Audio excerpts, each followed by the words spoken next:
నమస్తే అండి. యూట్యూబ్ మిత్రులకు ధన్యవాదాలు. ఈరోజు మనము ఈ వీడియోలో మరుగుమందు ఎన్ని విధాలుగా పెట్టవచ్చు, అది ఎలా అనేది తెలుసుకుందాము. ఇది ఎవరికి పెట్టాలి అంటే భార్యాభర్తల మధ్య సమస్యలకి, ఇంట్లో తరచు గొడవలు పడే వాళ్ళకి, మాట ఎవరైతే వినో భర్త మాట వినకపోయినా, భార్య వినకపోయినా, వేరే అక్రమ సంబంధం ఏదైనా పెట్టుకొని లవ్ ప్రాబ్లమ్స్, పిల్లలు మన మాట విననప్పుడు వాళ్ళను మన దారిలో తెచ్చుకోవటానికి ఈ మరుగుమందు ప్రయోగం అనేది చేస్తాము. ఇది మనము 2 విధాలుగా చేసుకోవచ్చండి.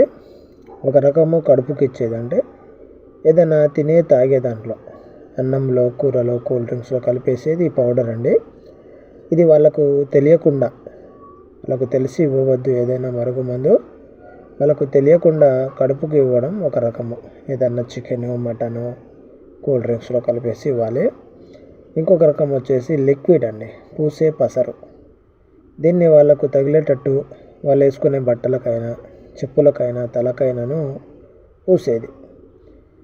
ఇది మీరు కేవలము ఒక్కసారి, దీంతో ఎలాంటి సైడ్ ఎఫెక్ట్స్ కానీ ఉండవు. కానీ కొంతమందికి సైడ్ ఎఫెక్ట్స్ ఉంటుంది అని అనుకుంటే మీరు ఈ లిక్విడ్ని కూడా ప్రయోగించవచ్చండి.